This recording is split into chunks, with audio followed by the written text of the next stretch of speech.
እኛውን በልመናነት አልምን ለብሰው አረ ምን በሱ ከኋላ ተቀመው ወደ ላይ ተቀመጡ ጥቅስ እንፈልጋለን። አረ በመከራ ከሆነ አረ ባካችሁ ይሄኔ ኳስ ጨዋታ ቢሆን ኖሮ ፕሪሚየር ሊግ ቢሆን ኖሮ እንደባደባለን። እዚህ ጋር ምን እናርጋው? አውደ ምሕረቱን መጫወቻ እናርጋው።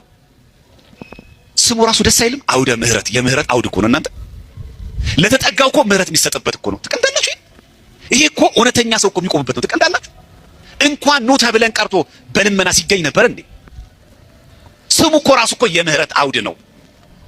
የበደለ ኃጢአት የሰራ ሰው እግዚአብሔር ይማርህ የሚባልበት አውድ እኮ ነው እናንተ። የእግዚአብሔር ታቦት እኮ ሲወጣ የሚቆምበት አውድ እኮ ነው ያውድ። ከፍ በኋላ ላለን ወደ ፍሬው ለመጠጋት ጥቅስ የሚያስፈልገን ክርስቲያኖች ነበርን እኛ። እዛ ኳስ ጨዋታ ከምናይበት ከደስ ቤት የበለጠ ክብር የለውም ይሄ ቤት። የበለጠ እግዚአብሔር ስም ለመስማት ቃሉ ለመስማት መጓጓት አልነበረብንም? ይሄ እኮ አውድ እኮ አውደ ምሕረት ነው። መድረክ እኮ አይባልም። አውደ ምሕረት የምህረት እኮ አውድ ነው። የተጨከነባቸው አጉል ፍርድ የተፈረደባቸው ፍርድ የተጋደለባቸው ፍትህ ያጡ ሰዎች ኃጢአት የሰሩ የወደቁ የተጨነቁ ሰዎች እግዚአብሔር ይማርህ ይቅር ይበልሽ ደስ ይበልሽ የምንባልበት አውድ ነው እኮ እናንተ።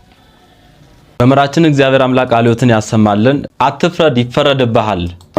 ሰው ለምን እንዳጠፋ አታውቅምና ባጠፋበት ጥፋቱ አትፍረድበት። ተሳስቶ ይሁን አቅቶት ይሁን ምን ሆኖ ይሁን ራሱ ባለቤቱና እግዚአብሔር ብቻ ይተዋወቃሉ። አትፍረዱ። በጣም ከባዱ ኃጢአት የመፍረድ ኃጢአት ነው። ሰውን ይመፍረድ አንተ እንደው አታፍርም? በስመ አብ ወወልድ ወመንፈስ ቅዱስ እንዲሁ አንተ እንዲታረጋለህ አይባል። ሰይጣን ያንን የፈረድንበትን ኃጢአት እኛ ላይ ነው የሚያሰፍረው። እግዚአብሔርም ረድኤቱን ይነሳል። ሰይጣን ያንን የፈረድንበትን ኃጢአት እኛ ላይ ነው የሚያሳድረው። በስመ አብ በጣም ነው የሚያስፈራው። እግዚአብሔር ረድኤቱን ይነሳባቸዋል። ሰው ላይ አትፍረዱ። እንግዲህ ውድ ቤተሰቦቼ ቪዲዮ ጋር ደርሰናል።